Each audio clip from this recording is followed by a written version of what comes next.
சூரியன் ஆதிக்கம் கொண்ட எழுத்துக்களில் நீங்கள் பிறந்திருக்கீங்க. அதாவது AJQIY இந்த 5 எழுத்துக்களில் பிறந்தவங்க பெரும்பாலும் ஏஜேயில் தான் நிறைய பேர் பிறந்திருப்பீங்க.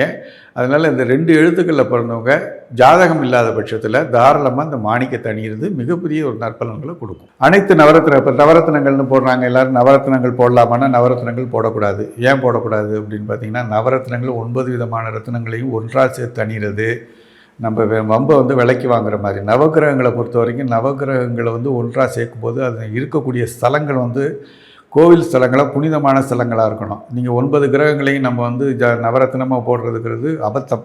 எப்படின்னு கேட்டிங்கனாக்கா, எப்போவுமே நவரத்னங்களை 2 இடங்களில் மட்டும்தான் உபயோகிக்கணும். அது எங்கெங்கன்னு நான் சொல்கிறேன். சாமி சிலைக்கு கீழே யூஸ் பண்ணுவாங்க. சாமி சிலை பிரதிஷ்டை பண்ணும்போது அந்த பிரதிஷ்டை பண்ணும்போது கீழே வைக்கக்கூடிய முக்கியமான பொருட்களை அந்த நவரத்னங்களையும் வைப்பாங்க, 9 விதமான ரத்னங்களையும் வைப்பாங்க. அதே போல் பார்த்திங்கன்னா சாமி சிலை வீட்டு நிலைக்கு கீழே வைப்பாங்க. கிரகப்பிரவேசம் பண்ணல வீட்டு நிலைக்கு கீழே வைப்பாங்க.